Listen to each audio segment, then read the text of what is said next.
And it's rolling. Hey guys, welcome to the second day of spring. It's year 2013. If it's the present, then hooray. If you're in the future, then this is a little time capsule. And I thought it was a great day to start a tutorial video, or start making tutorial videos. I've been putting them off for quite a while.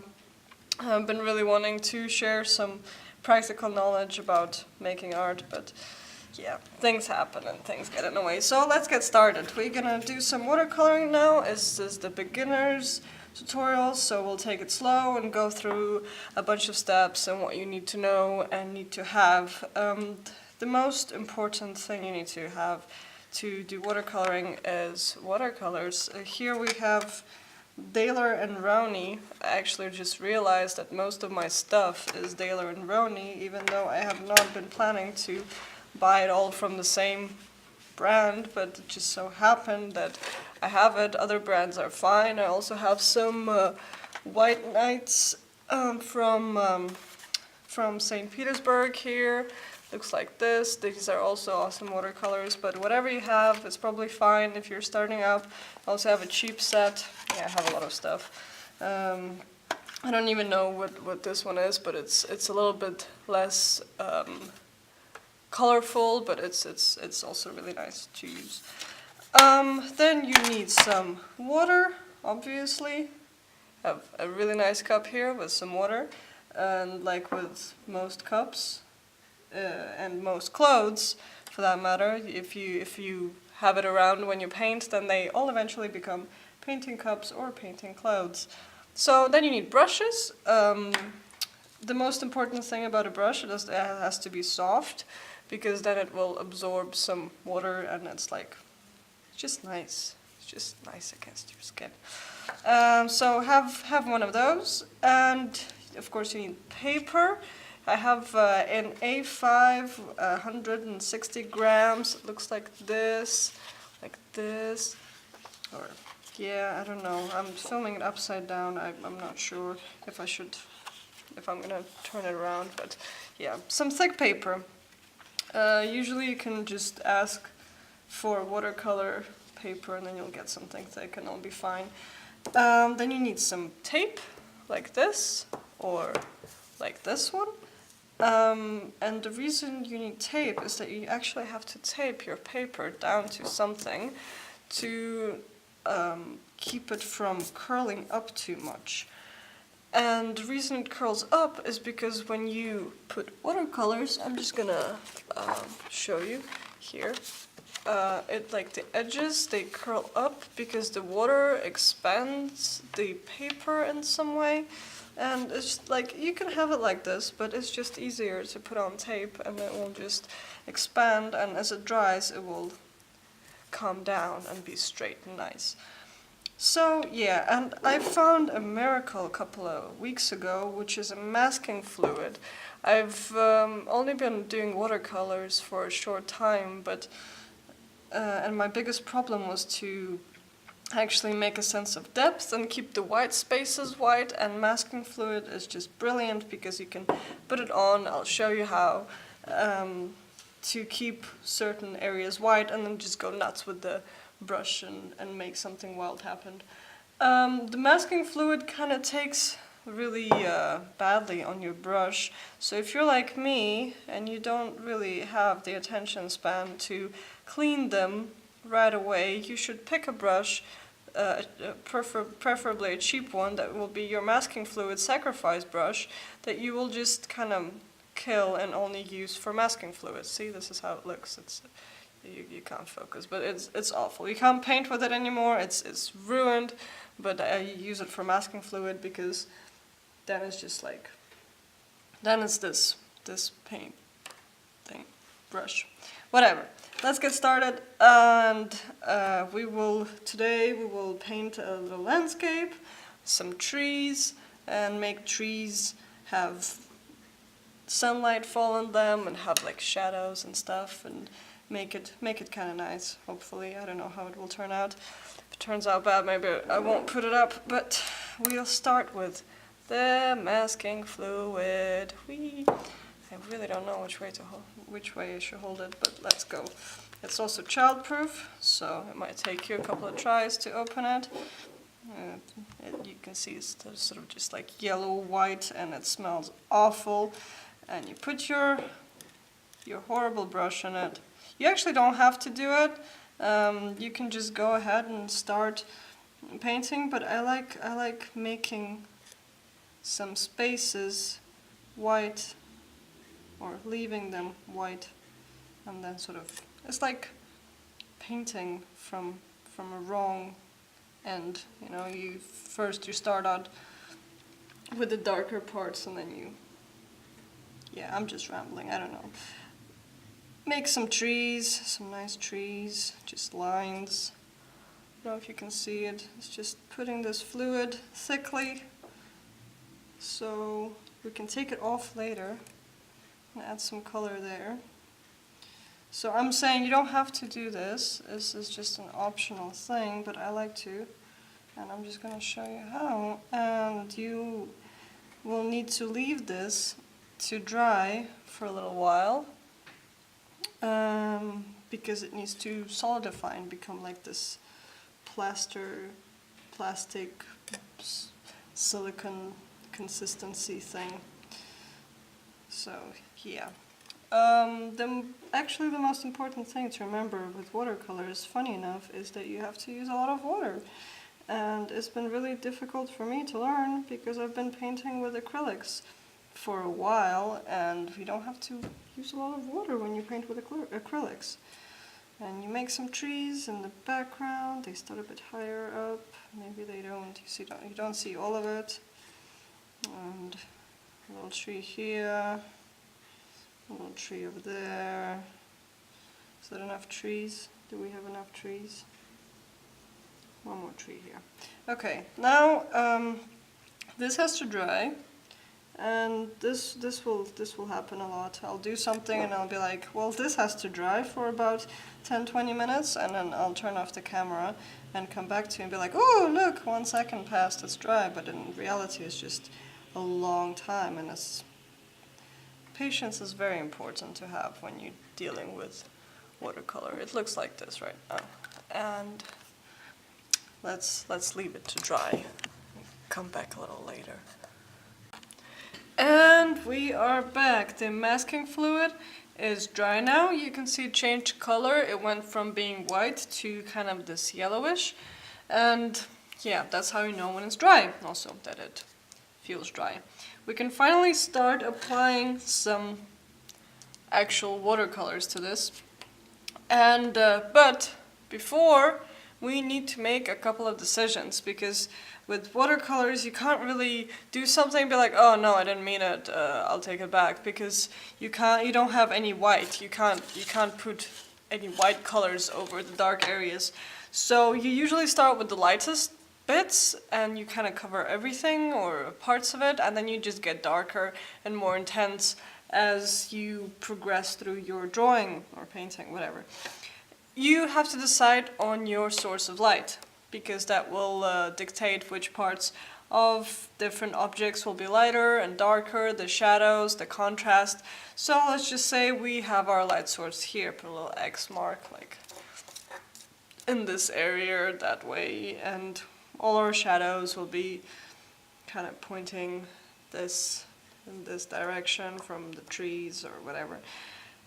And we will begin some water, put lots of water on the brush, and just put some water on your paper.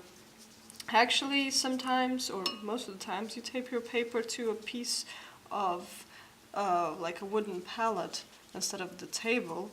But because I'm filming this and I don't want to move too much around, because then I'll get out of focus or outside of the camera, I just went ahead and taped it to the table. But I don't know what the difference is. Maybe you can just tape it to the table if you don't have a wooden pallet or tablet or whatever. And then we have some yellow. It's actually quite yellow.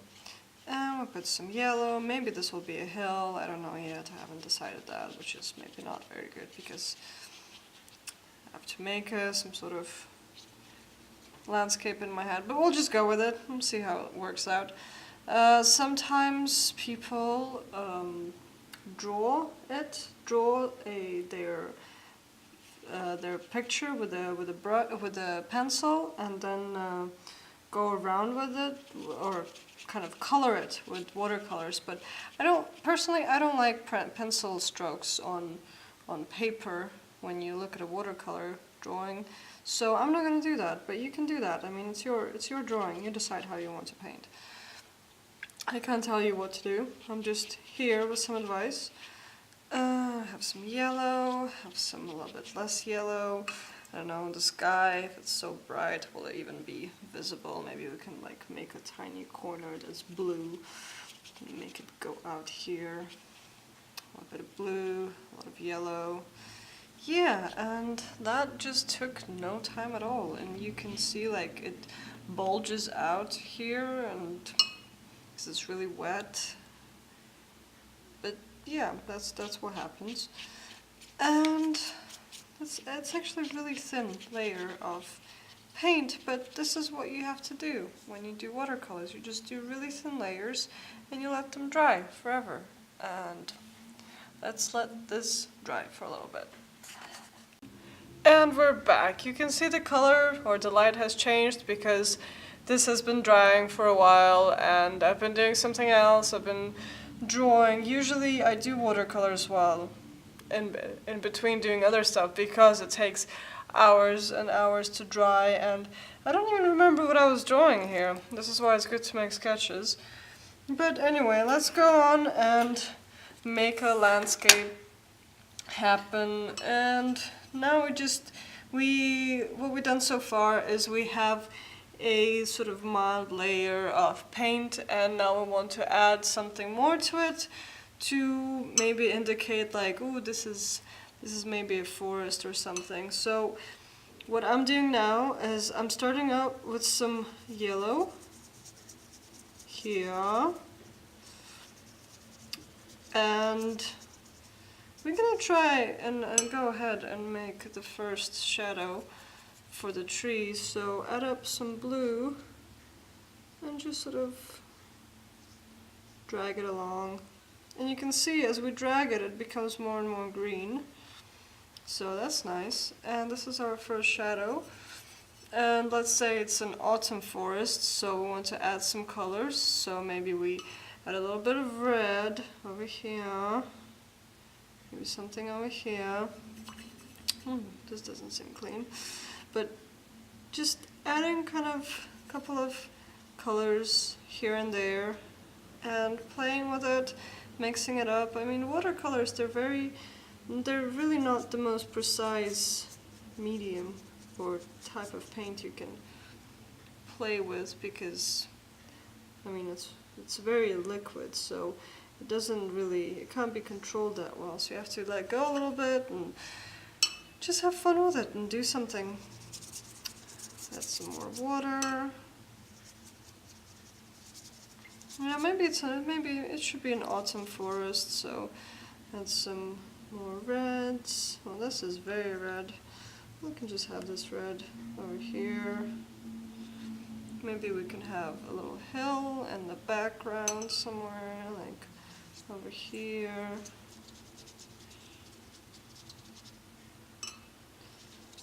And just, I mean, you can pick whatever colors you want. You can pick green.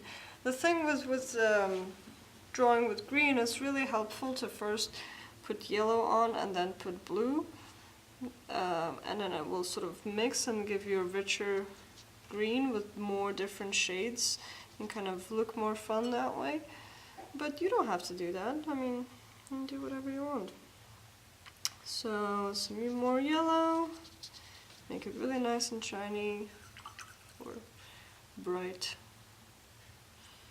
A little bit, that's a bit too much. See, when you put a little bit of paint, you just put a bit more water to dilute it. And get some interesting shading going on here between the yellow. It really takes very little time to mix the colors, and it takes a couple of hours to dry. So yeah, I don't know if I want to add anything more to this layer. No, I think this should dry. Should dry maybe a bit more red here, a different kind of red, like a colder color.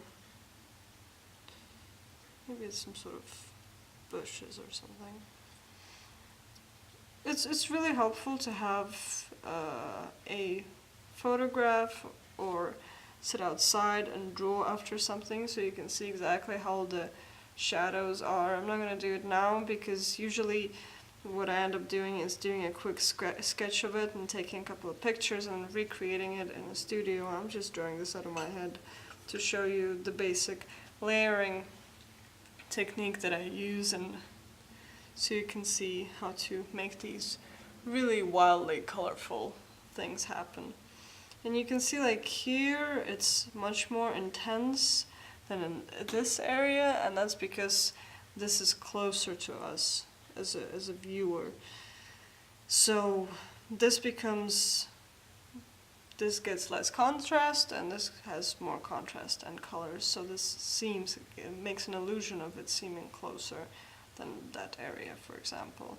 Also more detail with maybe some more red dots. I don't know why I'm putting so much red in it. It's a nice color. It's a sunny day. Put some red. Okay, now we let this dry. So now this layer dried, and we are, where did I put my water? Oh dear, oh dear. Take some new water. This is pink, you can see it. And now this layer dried, and we can add some more things. And I moved all of my things as well. Yeah.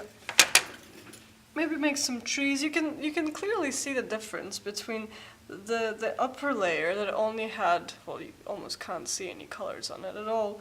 You can see that it only had one layer of paint, and then this layer had two, and the second layer was much more full of color than the first layer. So let's just go ahead and draw some more things. Well, this is the main point, is just making things in more layers and seeing that, whoa, it actually makes a difference in how many layers you make, and makes it look pretty. Again, you can use a pencil to outline the things that you want to draw. I just don't like how it looks, but you can do it. I mean, it's just a question of taste and preference. These are some evergreens.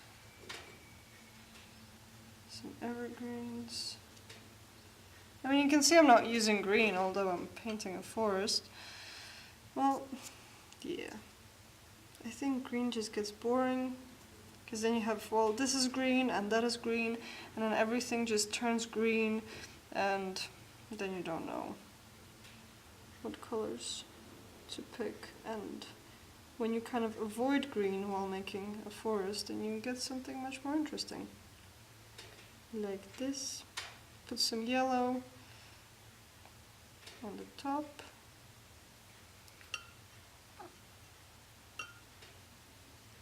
This looks like a giant tree then. Well, oh well. Now we make some shading. Remember, I put some blue in it here, and I put some more blue as the shade, the shadow of the tree. Some more blue here. You can see I can go over the tape, but it will prevent me from painting on the very edge. What else can we do here? We can maybe we can make something in kind of greenish color. Just use all of the colors, go completely nuts. Make something here. Also keep it pale.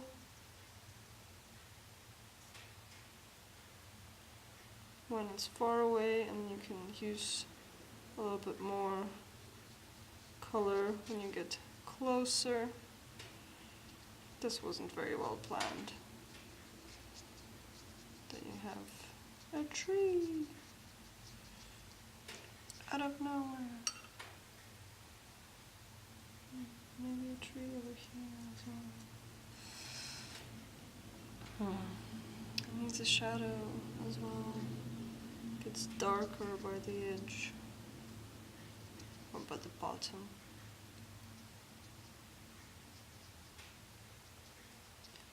Some shadow. There you go, that's fun. That looks like fun. Little funky forest town. We can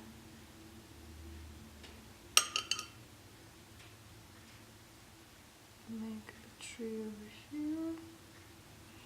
Make one side of it a bit more yellow to show that the sun is falling onto it. The other side a bit more green.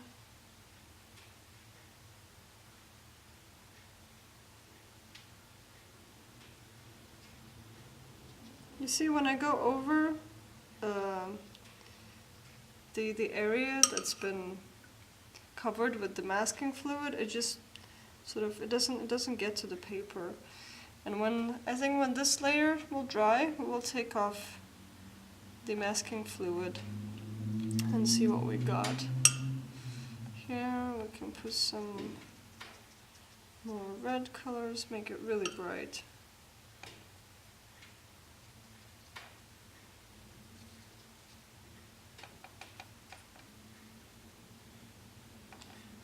And this is what I just did. I just put some water on it and then put my brush into a lot of paint and then just made a little dot, and then it will dry and have an interesting shade to it.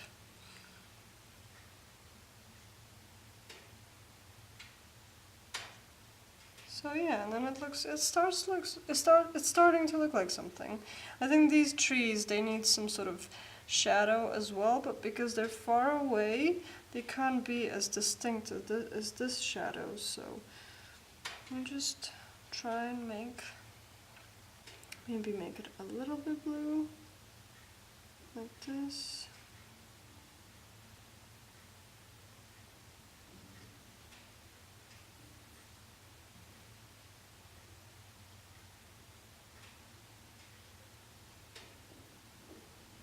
And this tree should have a shadow as well.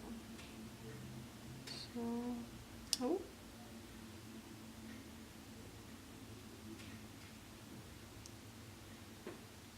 Like so. And can maybe have something on the horizon here.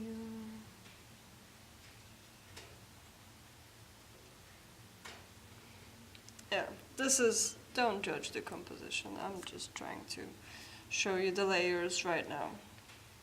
So this looks like a fun forest. We'll let this layer dry. And now we can see that the light has changed again, because now it's the evening and I've literally spent the whole day just waiting for this to dry and doing other stuff. But here's the exciting part. We get to take these things off. So what we've done is made, how many layers do we have? 3, 4? Doesn't matter. We made some layers of paint, and now we can start taking the masking fluid off. You can use a eraser to sort of erase it off, or you can just pull on it, and then you can take it off like this. And you can see there's a white line under where the masking fluid was, and that's basically what it does, and it's pretty cool. So yes, we take this off. Sometimes if your paper is really soft, it can kind of stick to the paper and then pull it off. I had that happen to me. Or if it's not dry enough, it can also rip your paper, but usually it should be okay, just taking it off like this. And we can see our trees and start painting those. Like, I can't grab onto this. Oh no, I can. Just grab onto this one. There's a little bit left. Make sure there's no left. Sometimes you have little bits and pieces. Just run your fingers over the paper. And you can see it's totally flat. It's not like wavy anymore because it has dried and it's been taped. So now we get some more water. Now it is yellow because I've been painting other things, but it's okay. As long as it's not very dirty, it should be fine to paint with. And now we want to do something with our trees. And we again start with the lightest color. It will be like light green. Let's start with the first one. Have this be painted here. I mean, you can again pick any color you want. Yeah, yellow is really good when you want to highlight where the sunlight hits the tree, because yellow is actually the color that's closest to white in the color spectrum if you want to go from something dark to something light. It just use yellow for sunshine. And what color should the tree be? Should probably be a little bit brown. No, maybe I should let this dry as well, I don't know. See how it goes. I like to add a little bit of blue into the shading, just to give it a bit more contrast in the regions where it should be shadow. You see, I'm using really thick layer, or really thick paint right now. I'm not putting too much water in it, and that's because it's so close, supposed to be so close to us, this tree, that it should be very, very colorful. And then we use blue, a little bit more blue. There we go. I don't know, maybe this won't look good, but we'll see.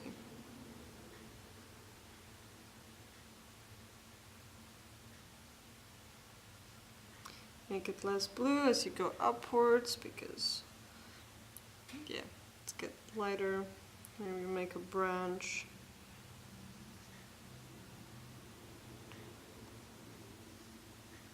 Yeah, that looks like a branch. Maybe make another branch here. Your trees can have branches, a bit like this. Maybe we want a, what's it called, a birch tree. So, a bit more yellow as well here. Just to show that sunny on this side.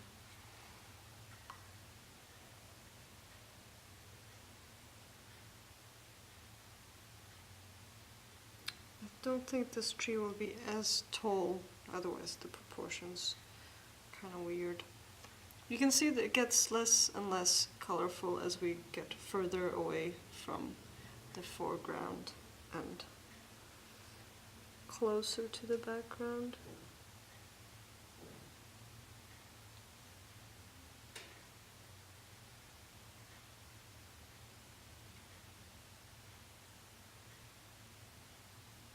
So yeah, pick the colors you like, experiment. Remember to do it in layers. Remember to have the patience to let the watercolors dry. It's okay when watercolors run. It's fine. Maybe put a little bit more shadow here towards those trees. Oh, that wasn't good. Oh well. Everybody makes mistakes. And I think this tree should have a little shadow as well.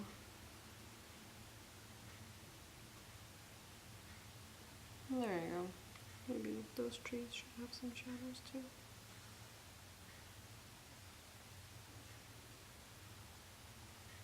There you go.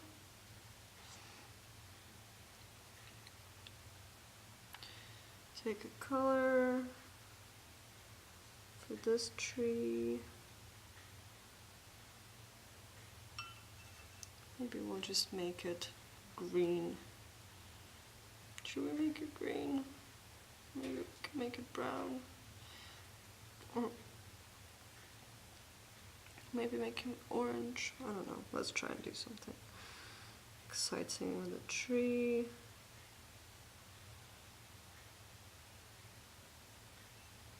It's very orange. Just add a bit of blue to it. Darken it up a bit. It's pretty bright. I'm hoping it will fade out a little once it dries. There you go.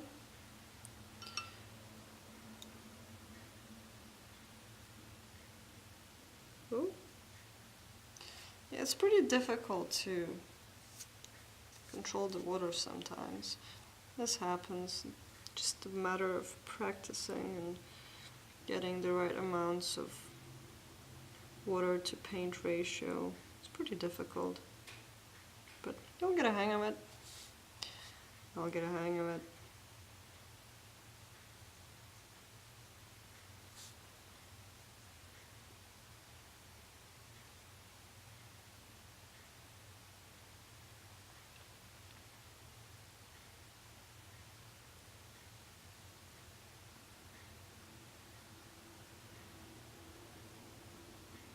Make some more branches. Everybody loves branches. And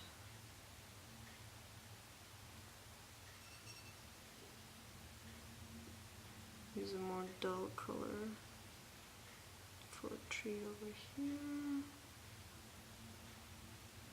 Make some branches for this tree. Not really pretty, but you know. It's fine. Not every tree has to be a masterpiece.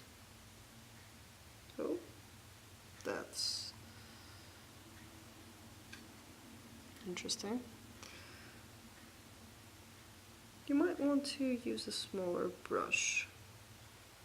Yeah, there you go. Learn from my mistakes.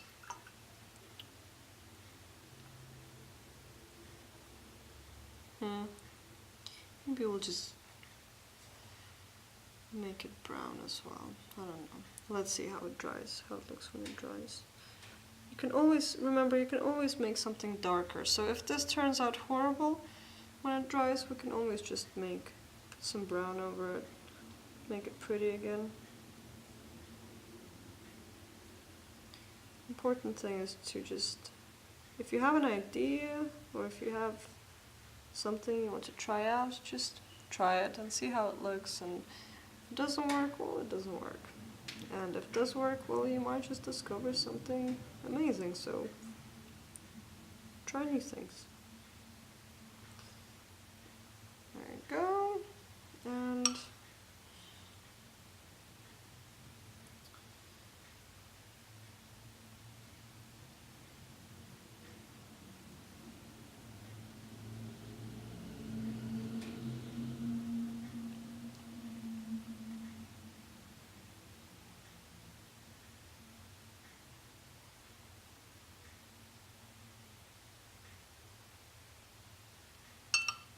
so yeah, now we have this and we are going to let it dry again. So now it dried, and if we want, we can just add some leaves, pick a color again,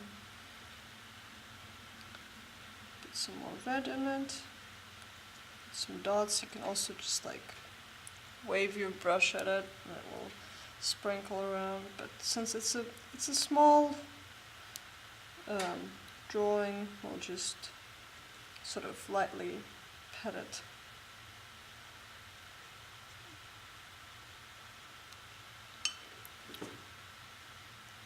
Like so.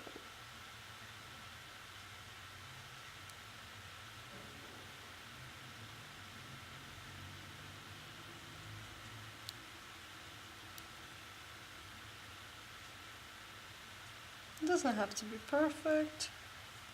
Get a bit of leaves. Don't really know what to do with the side one. Maybe make some more branches for it.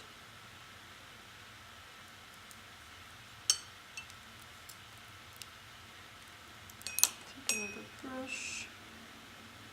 You can also use a thinner brush if you want a bit more control over it.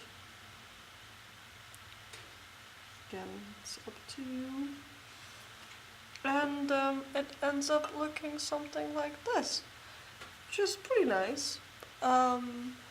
So remember to use layers, let things dry, and leave some comments, suggestions for improvement. Subscribe if you want to see some more tutorials. Also let me know what kind of tutorials you want to see. So yeah, thanks for watching.